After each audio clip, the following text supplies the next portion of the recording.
कहते हैं कि ना तुमाम शक से द्रष्टुम ने न स्वचक्षुषा। हे अर्जुन, इन दोनों आंखों से तुम मुझे नहीं देख सकते हो। गो गोचर जहलो मन जाई, सो सब माया जानो भाई।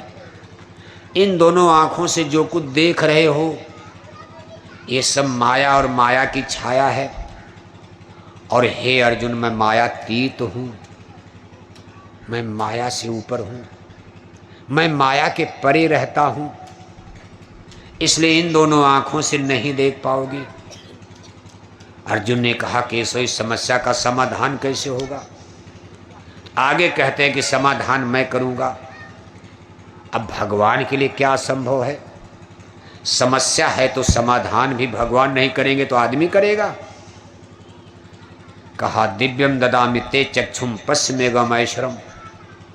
अर्जुन, अहम दिव्यम चक्षुम ददामि, मैं तुमको अपने को देखने के लिए दिव्य दृष्टि दूंगा। अहम दिव्यम चक्षुम ददामि, मैं तुझे दिव्य आंख दूंगा, विशेष आंख दूंगा। ये आंख, दोनों आंखों के बीच में आत्मा सिचुएटेड है, जीव। इस आत्मा की आंख को दिव्य आंख कहा जाता। शरीर में दो आंखें और आत्मा में सिंगल एक आंख। तो हमारे अंदर कै आंख हो गई? कै हो गई? इसीलिए रामायण में लिखा है कि तब शिव तीसर नयन उघारा, तुरंत काम जर हो गए छारा। इसको तीसरी आंख सबके अंदर है, सबना मैं साचा धरी। लंगड़ा लूजा अंधा बहरा, हिंदू मुसलमान ब्राह्मण क्षत्रिय यादव हरिजन, देसी विदेशी। इसीलिए गोस्वामी महाराज ने इसी बात पर लिख दिया कि भगवान को देखने वाली आंख सबके अंदर है।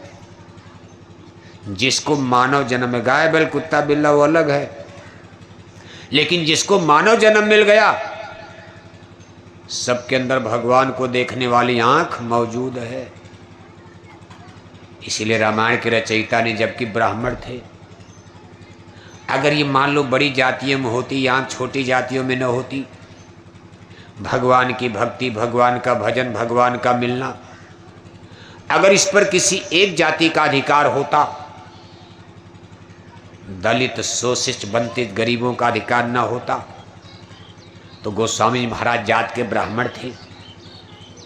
वो रामायण में ये न लिखते कि बड़े भाग मानुष तन पावा, वो रामायण में लिख देते कि बड़े भाग पंडित तन पावा, बड़े भाग ब्राह्मण तन पावा।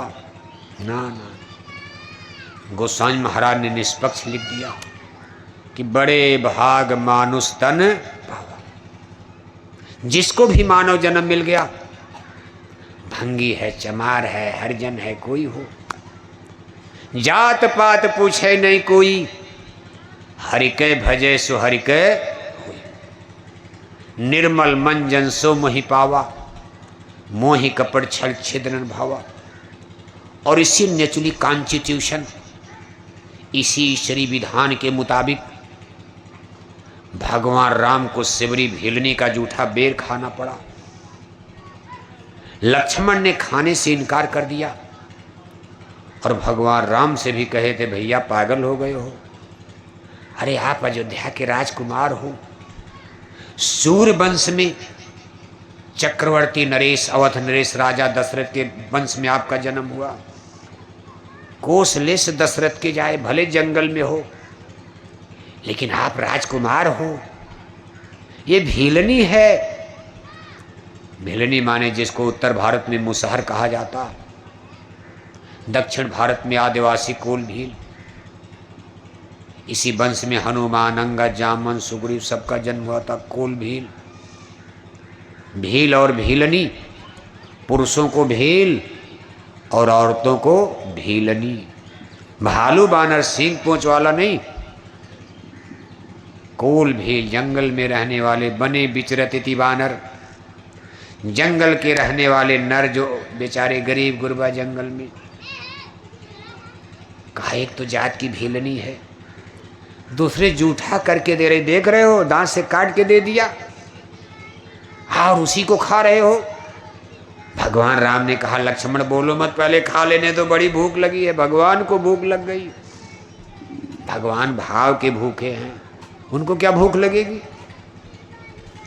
खा पी करके ठीक हो गए। भेलनी जब तक सेवरी खिला रही, जब तक उसका बेर खत्म नहीं हो गया, भगवान राम खाए चले जा रहे। और जितने खा रहे उतने लक्ष्मण का गुस्सा जो है बढ़ता जा रहा है।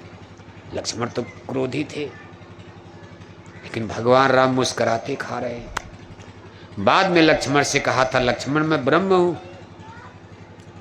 ये सारी आत्माएं मेरी हैं। सिया राम मैं सब जग जानी, ईश्वर अंश जीव अविनाशी। मेरी कोख से सारी जीवात्माएं, सगला सृष्टि मोर उपजाया, सब पर मोर बराबर दाया। सबको मैंने जन्म दिया, पैदा किया। मैं बाहर में जात बिरादरी ऊंचा नीचा नहीं देखता, मैं अंतर में देखता हूं। निर्मल मन जन सो मही पावा। मैं मन की निर्मलता को, शरीर की निर्मलता को कपड़ा लत्ता नहीं देखता, सोना पहना चांदी पहना। सोना चांदी तो बेश्या भी पहनती है, बढ़िया कपड़ा सुंदर शरीर। आप बेश्या को देखो, सबसे सिर्फ देखने में लगे कोई रानी जा रही है, लेकिन जब आपको पता चलेगा कि बेश्या है, आपको घृणा हो जाएगी। भगवान श्री राम कहते भाई मैं तो अंतर में देखता हूं। आज लक्ष्मण मैं देख रहा हूं इस भूमंडल पर सेबरी से पवित्र आत्मा कोई नजर नहीं आ रही है। जबकि पंपापुर ऋषि मुनियों का इलाका था, तमाम ऋषि मुनियों के आश्रम थे। कहा ये ऋषि मुनि भी उतने शुद्ध पवित्र नहीं हैं। ये तिलक टीका भले लगाते, रोज नदी में नहाते हैं, खूब पूजा पाठ करते, यज्ञ पूजा, लेकिन आत्मा जितनी सेबरी की पवित्र है उतनी इस धरती पर किसी की पवित्र नजर नहीं आ रही। इसलिए मैंने भक्ति का अमर वरदान दे दिया। जब तक धरती पर मेरा नाम चलेगा, सेबरी का नाम मेरे साथ आज से जुड़ जाएगा। इसीलिए कहा जात पात पूछे नहीं कोई, हरि के भजे सो हरि के, सबको बराबर अधिकार। भगवान कृष्ण कहते अर्जुन मैं तेरी तीसरी आंख मैं खोल दूंगा, क्योंकि इसको माया ने बंद कर दिया है। मुकुर मलिन और नयन विहीना, राम रूप देखे किम दीना। आंख है मोतियाबिंद हो गया, क्या देख पाओगे आप। डॉक्टर ऑपरेशन कर देगा तब देखोगे आप। आज हमारी अंतर्दृष्टि देखो बंद पड़ी है। जन्म जन्म के पाप कर्म कर्जे, जैसे बैटरी पर कार्बन आ जाए, बैटरी बंद हो जाएगी, आवाज नहीं आएगी। ऐसे ही संसार में बरतते बरतते बरतते बरतते कर्म भाव में कर्म करते करते पुण्य किया पाप किया, पाप किया पुण्य किया। कितने युग और जन्म से हम लोग भटक रहे हैं और सब कर्मों का लेखा जोखा साथ चल रहा है। बोई हुई खेती का परिणाम किसान को ही भोगना है। गेहूं बोएगा गेहूं काटेगा, चना बोएगा चना काटेगा। अपने खेत में बबूल का पेड़ लगाएगा, कांटा उसी को चुभेगा, दूसरे को क्या लेना देना। कर्म प्रधान विश्व रचि राखा। हम लोग कितने युग जन्म से यहाँ पड़े कर्मों की कूड़े कचरे गंदगी, और यहाँ ला करके जमा किया माया ने। देखो दिव्य दृष्टि बंद हो गई, इन्हें आंख पर एक तरह से मोतिया बिंद हो गया। कहा घट में है सूझत नहीं, लानत तेरी जिंद, स्वामी यही संसार को भयो मोतिया। इस आंख पर तो होता है, तीसरी आंख पर भी मोतिया बिंद हो गया कर्मों का। इसलिए मुकुर मलिन और नयन विहीना, आंख बंद हो गई, कैसे देख पाओगे भगवान को। भगवान कह रहे हैं कि हे अर्जुन बिना दिव्य दृष्टि के मुझे कोई देख नहीं पाता, और दिव्य दृष्टि सबकी बंद हो गई। इसलिए साहब कबीर ने क्या कहा, जग भइले अंधा हम के समझाई। लोगों ने महाराज पूरा जग अंधा हो गया। अरे सूरदास तो कुछ लोग हैं, किसी गांव में एक आदमी, किसी जिले में 2 आदमी, और आपने सबको अंधा बना दिया। बड़े बड़े ज्ञानी, बड़े बड़े विज्ञानी, पढ़े लिखे। साहब कबीर ने कहा बाहर की आंख की बात मैं नहीं कर रहा हूं, अंतर्दृष्टि सबकी बंद हो गई कलयुग में। जपी हैं, तपी हैं, ऋषि हैं, मुनि हैं, ज्ञानी हैं, विज्ञानी हैं, आचार प्राचार शंकराचार्य हैं, पंडित हैं, पुरोहित हैं, कहा महाराज सब? अरे कहा सबकी बंद हो गई। इसलिए शाश्वत सनातन ज्ञान बोध किसी को नहीं हो पा रहा। सब धर्म लड़ेंगे आपस में, सब धर्म के नाम पर ही झगड़े में खड़े हो गए हैं। सही ज्ञान बोध किसी की समझ में नहीं आ रहा कलयुग में। कहा जग भइल अंधा हम के समझाई, एक दुई होते तिन्हें समझाते, सब ही भुलाई गई न पेट के धंधा। जग भइल अंधा हम। अब साहब कबीर की वाणी सधुकड़ी है, सरल भाषा। गांव देहात की भाषा तो उस जमाने में खड़ी बोली का जन्म नहीं था। उनका साखी शब्द रमैनी इसी तरह की भाषा में, लेकिन ज्ञान की बातें। भगवान के कहते अर्जुन बैठ जाओ, अच्छा रथ पर बैठ जाओ। समय उनके पास बहुत कम है, लड़ाई लड़नी है।